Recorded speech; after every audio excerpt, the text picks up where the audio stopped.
Otro. Yo Sí. creo que es parte de lo que tenemos que exigir ya. Manuel, yo como ciudadano, como guatemalteco, lo que pienso es que todo está en consonancia. El poder político, la inseguridad ciudadana, el COVID-19, todo nos inundan de grandes temas que a veces decimos nosotros, ¿en qué país estamos viviendo?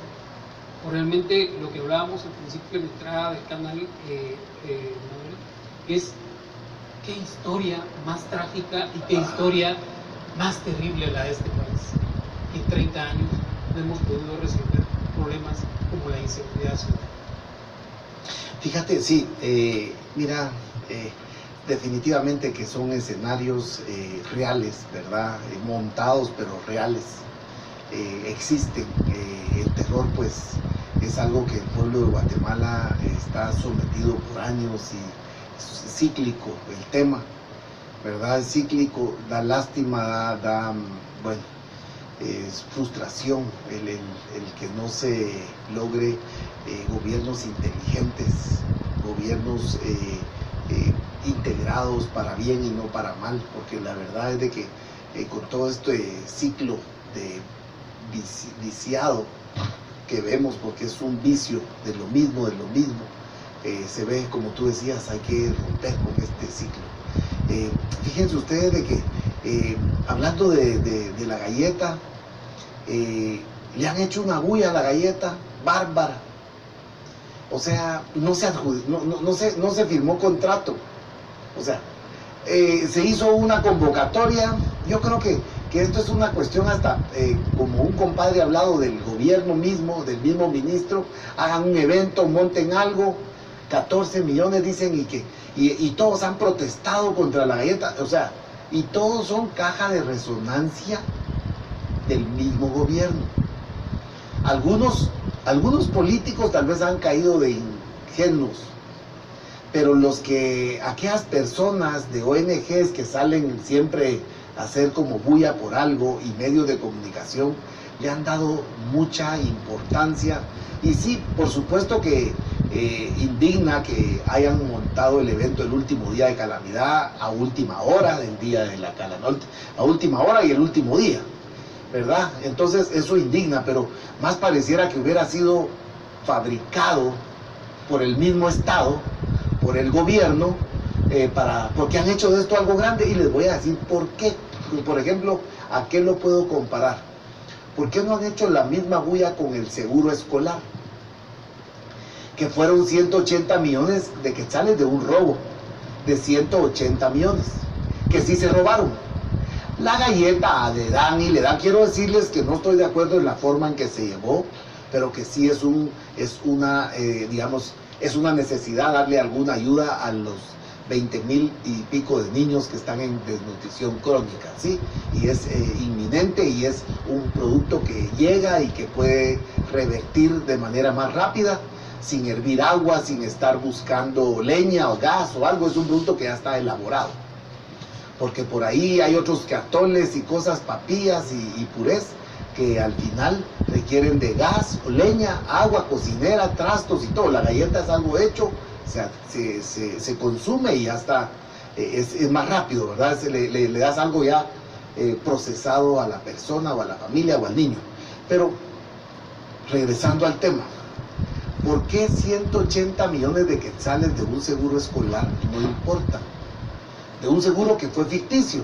Si pudiéramos sacar las fotografías de las instalaciones donde está el seguro escolar, en la 20 calle 22 algo, 24 algo es el número del local, es allá en la zona en la entrada a la zona 14, a la par atrás de Chaday, ahí está la oficinita, un segundo nivel, donde no hay nadie. 180 millones de quetzales, donde no hubo clases, donde no hubo pacientes, y ahí no dicen nada los medios. Y ahí sí dieron los uno tras otro, 180.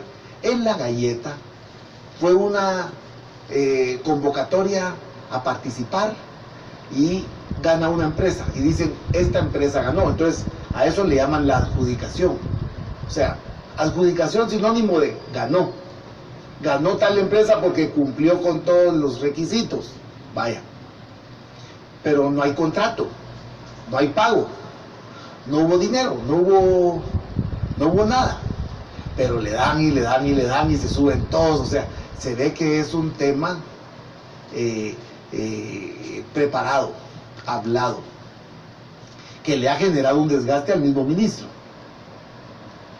Pero, ¿por qué no dijeron nada de los 180 millones o de las mascarillas que no se compraron, que no se entregaron, o de los kits de medicamentos que también fueron una farsa? De la ayuda económica. O incluso de los bonos de familia, de la ayuda a la pequeña y mediana empresa, que no ha llegado nada de eso. A los trabajadores que les iban a dar 75 diarios tampoco. O sea, todas las ayudas, todos los programas. Yo fui y me paré 3 días en las tardes a ver la salida de los convoy de la ayuda de la caja de alimentos y pude corroborar perfectamente que no iba la cantidad, porque era a simple vista una cuestión matemática y se veía que los camiones iban pues casi semivacíos. Y tengo fotografías de adentro de los camiones, porque estaba tan en la curva, yo ahí tomándole foto a cada camión. Y hablan de 200,000 cajas y tal vez llegaron a 100,000. Pero el tema de la galleta, Elizabeth Solares, que hace un comentario, está bien, gracias. Ella dice algo lógico, porque van a repartir galletas si no hay niños en las escuelas. Es que no, fíjate que... Y tampoco van a llegar a las casas. No, es que esto era para el corredor seco, o sea, para áreas de zonas de desnutrición. Por supuesto, no hay maestros y no hay OPFs, pero no se iba a utilizar esto, sino que en la solicitud del ministerio habla de combatir a los de desnutrición crónica. O sea, habla específicamente de un grupo. ¿Cómo lo iban a distribuir? No sé, pero sí habla de ese grupo, y ese grupo se concentra la mayoría en el corredor seco. Es que todo esto, lo que hablaba de los que llevaban las cajas, la cajita familiar, la cajita feliz, por ejemplo, en su momento, es precisamente eso, que era un negocio ya montado y que iba a haber un faltante y que ese faltante se iba a convertir en dinero en la bolsa de alguien. Y toda la pandemia ha sido un negocio para este gobierno, y ha sido porque le ha resuelto la vida y han hecho nuevos ricos en este país en términos de 8 o 9 meses. O sea, los nuevos ricos están entrando a batear. Henry, hay un tema, por ejemplo, político. Más de 800 asesores contrató la exministra de Cultura y Deportes, 029, más de 800 en el tiempo de calamidad. Y Cultura y Deportes que estaba prácticamente en cero porque no habían actividades. Pero fíjense ustedes, más de 30 ministros han renunciado en este primer año del gobierno de Alejandro Yamatei, entre viceministros y ministros, ¿sí? 30 en total. Entonces, eso es un tema también a analizar, que todo esto está, ahí hay un desorden provocado, generado. ¿Y qué te trae el desorden? Es oportunidad para despilfarrar, para desviar, para malversar los fondos del Estado. O sea, si existiera orden, si existiera realmente una clara visión y ejecución de la obra, esto hubiera caminado. Pero como había interferencia por las comisiones y adjudicaciones, y hoy sacan, miren cómo le quitan la carga total. ¿Qué hicieron? Luis Miguel Martínez sale libre de sus citaciones, que por supuesto la bancada de URNG, creo que es, que pide, o WINAC, que pide el cierre de centro de gobierno, y lo demuestra con pruebas. ¿WINAC es? César Pérez, o ¿cómo se llama el diputado Pérez? Sí. ¿De qué bancada es? Él es de Viva. No, nada que ver, Viva. No, Dios guarde. Esos están en el es gobierno. de Semilla. Semilla. Sí, son los de Semilla. Sí, Pero sí. ellos evidencian, Henry, con documentos y todo, y argumentos, no solo duplicidad, sino la incompetencia al mismo Luis Miguel Martínez. ¿Cómo? le hacen dos preguntas, una relacionada al empleo y la otra relacionada a la desnutrición, si no estoy mal. Y en las dos dice él desconocer, y que son estadísticas que él no maneja, pero en su momento cuando le preguntan, él reconoce que son las prioridades del gobierno, pero él no sabe nada de los dos temas. O sea, lo agarran en fly y queda prácticamente evidenciado que lo que él sabe es de los negocios que el gobierno está haciendo. Mira, si el gobierno de Otto Pérez Molina, para no ir muy lejos, y de Roxana Valdez, fue nefasto, corrupto y ladrón, el de Jimmy también fue peor, y el de Alejandro Yamatei en 8 o 9 meses se convierte en lo peor que le ha sucedido a este país. Y nos ha sucedido porque lo hemos permitido y porque muchos no se dieron cuenta de un fraude electoral que hubo en las elecciones pasadas. Y el fraude fue cibernético, así como nos pretenden manejar todo este terror y todo este temor. Aparte de eso, porque yo retomo lo que dije, sí, en 9 meses se están haciendo nuevos ricos emergentes, y esos ricos emergentes son los que patrocinaron durante 20 años a Alejandro Yamatei y que le patrocinaron sus campañas y que en este momento están gozando de las mieles del poder. Y están gozando de las mieles del poder tan así que en cada ministerio y en cada institución hay un negocio montado. Esto es como la señora que sale a vender tostadas y enfrente se le pone otra señora vendiendo tostadas. Aquí es quién vende más o quién corrompe más al Estado. Esta es una competencia. Esta es una competencia que nos lleva a pensar que este desgobierno precisamente lo hacen ya hablados, ya palabrados.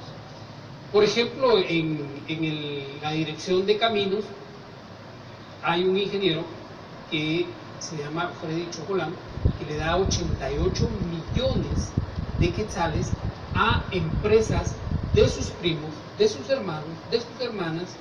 Eso es un nepotismo. Romero Chocolate. Y bueno, a Romero Rodríguez Chocolate también, Alan Rodríguez también. Y entonces te digo, cada quien le das a él un cargo y luego ve el negocio.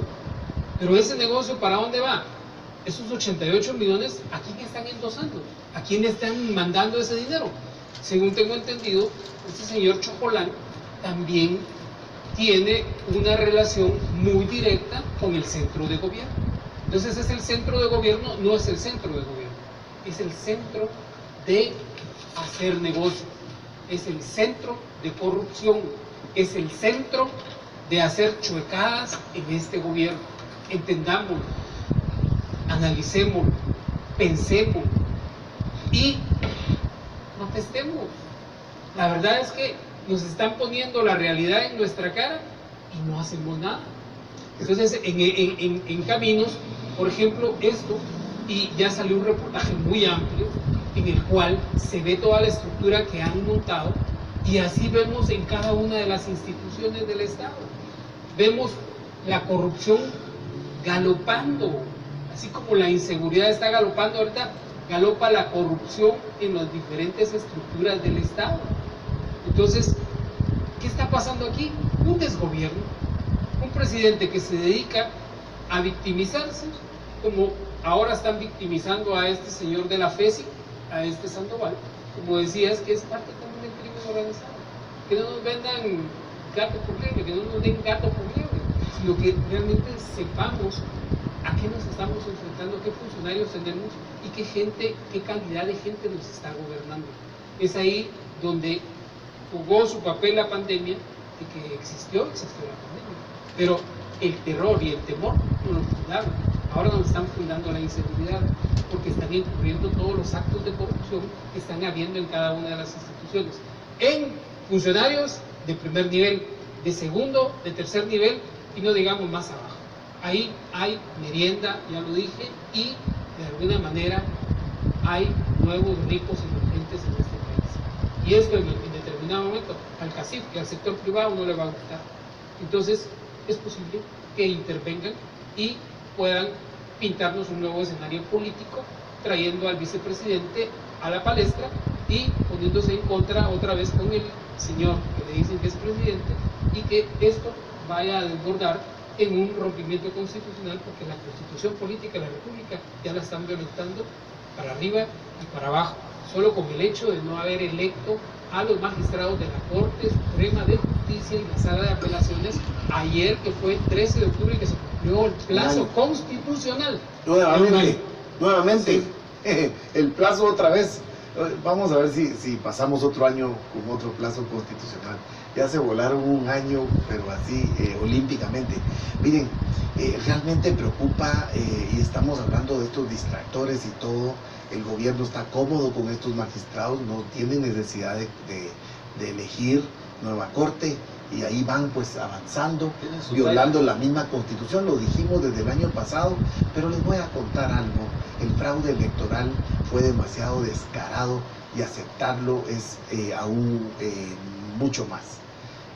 Un fraude doble, donde hemos dicho, por ejemplo, una de las técnicas que confesaron los gurús de la publicidad, este señor Polanria y Kip Nava, el panameño y el mexicano, en el cual contrataron una de las empresas, tal vez la más digamos experimentada en tecnología de la comunicación virtual, y entonces hacen un llamado directo a los usuarios de las líneas telefónicas y les hablan por su nombre con un mensaje pregrabado del candidato presidencial, donde le habla y le dice: hoy Luis, hoy es día muy importante para Guatemala, el futuro está en tus manos, haz un esfuerzo y tienes la responsabilidad de tus hijos y sal a votar en este momento. Les dicen a las 9:10 de la mañana todos estos 4 millones de mensajes a través de las líneas Claro y Tigo, ¿verdad? O sea, porque también se metieron al pastel, pues.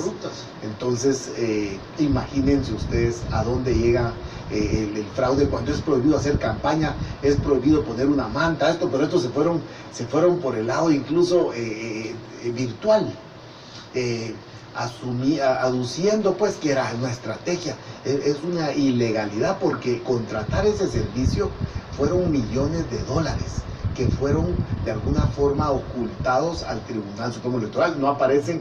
Vino uno de los especialistas más grandes de Europa, un español, y dijo que él solo venía a hacer un monitoreo y a ver el fenómeno de la elección. Él vino a hacer un trabajo específicamente para manipular psicológica y de forma mediática pues las reacciones de la población, ir manejando la situación. Y a mí me decían: vas a ver, la tecnología que estamos utilizando es lo último, ya vas a ver que va a ganar, porque ellos hablan de yo no sabía realmente, cuando se refería a la tecnología, el tipo de fraude que iban a hacer mediático. Ya se estaba gestando. Ya se estaba gestando, eso lo prepararon, lo sabía Alejandro Yamatei, pregrabó los nombres de 1000 personas, o sea, le hicieron un listado de nombres que él tenía que repetir en una grabación, y después ya solo la computadora los ordenaba. Pero imagínense ustedes todo el soporte ese para hacer el fraude, y entonces la sociedad no debe de tolerar. Pero ¿qué compromisos tiene Alejandro Yamatei? Imagínense ustedes, 20 años de campaña, relaciones de dudosa reputación con diferentes grupos, mafias y hasta carteles, o sea, una cosa bárbara, crímenes de lesa humanidad en su haber, en su vida. Él participa en el asesinato de unos reos reclusos del Pavón, bajo la cuestión de Pavo Real, que todo fue un montaje para ir a matar y cobrar prácticamente una recompensa por matar a un colombiano de apellido Batres en la cárcel, $2 millones ofrecidos por Mario Richacón. Y todo esto lo saben, es de dominio público y está en los documentos y todo. Realmente, si no entendemos hacia dónde llevamos a Guatemala, porque como dice Henry, esta realidad no nos lleva a nada más que a una desgracia. Esto es como saber que nos llevan al callejón de los pencasos, al callejón oscuro, donde desconocemos pues hasta dónde puede llegar el mal de esta gente. Recuérdense que en Guatemala hay minerales, recuérdense que en Guatemala hay muchos recursos, el océano Atlántico y Pacífico es estratégico hasta para el trasiego y etcétera, y otras cositas por ahí que ya todos saben, ¿verdad? Y además recuérdense que Guatemala es como un filtro donde acá somos una terminal de puerto, una terminal de logística, donde desde acá pues hay un cambio como de operación de ruta, pero el objetivo es llegar al norte, ¿verdad? Y estos son cuestiones que Alejandro Yamatei maneja perfectamente, tanto así que a Venezuela, en la agenda que le quitan allá en Venezuela, él llevaba reuniones con personas que se les relaciona incluso al narcotráfico, y es deportado de Venezuela cuando él va con pasaporte italiano, ¿verdad? O sea, increíble. Pero miren, el descaro más grande es elegir a un personaje que tiene y se cree italiano. O sea, qué complejo de sociedad la que tenemos, que eso nos debiera de indignar. Una persona que tiene eso es porque, por si me pasa algo, ¡pum!, me voy a Italia. Allá no hay extradición. Guatemala no tiene extradición con Italia. Entonces, o sea, esto es algo absurdo. Estamos con alguien que premeditadamente ya hace mal, ya él, como repito, da la cara, pero el operador político y el operador de lo más nefasto que ha sido el mismo Luis Miguel Martínez, que lo ha protegido y que sacan temas como La Galleta y otros donde hacen ver como que es el foco de la corrupción, pero le quitan la carga, le quitan la perseguidora, por así decir, al mismísimo Luis Miguel Martínez, que es realmente el capo en el gobierno de Alejandro Yamatei. Él es el que mueve los hilos, él es el que dice qué se pone, qué se quita, a quién se le da y a quién no se le da. Y así mismísimamente es el amigo que de alguna forma confabulan contra la libertad de expresión, como es la censura que se le ha provocado a Vea Canal en las empresas de Claro y Tigo. Y o sea, aparte de eso, no hay ninguna duda de eso. Con una cuenta en dólares en Estados Unidos. Los 10 millones de dólares que aparecen allá, que quisiéramos que las fuentes y las instituciones de Estados Unidos pues ya realicen, pero desgraciadamente... ¿Y la FESI por qué no investiga? Sí, porque claro, debiera de hacerlo, pero fíjate que hacen esas cosas cuando les interesa y cuando les conviene. O sea, lo tienen y lo dejan que siga haciendo barbaridades, cochinadas de corrupción. Y cuando ya no lo quieren, entonces lo agarran. Cuando ya les conviene, cuando ya lo agarran. Pero ahorita los dejan que sigan, y algunos hasta se libran y siguen su vida normal después de haber hecho barrabasadas con la vida de los guatemaltecos. Que algo así va a pasar al final. Yo no veo que exista realmente una verdadera, digamos, perseguidora contra los mismos delitos de Alejandro Yamatei. Yo veo una complicidad del sector internacional. Los organismos de derechos humanos yo veo que no mueven un dedo. O sea, hay otros intereses en Guatemala, son otros intereses, los minerales, los aeropuertos, los puertos.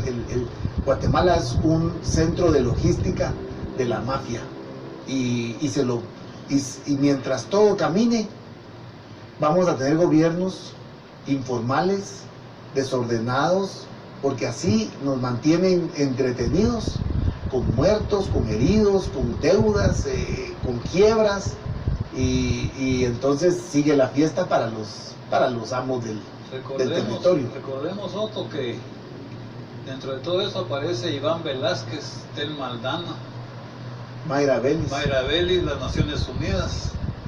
¿Sí? Igual que la OMS,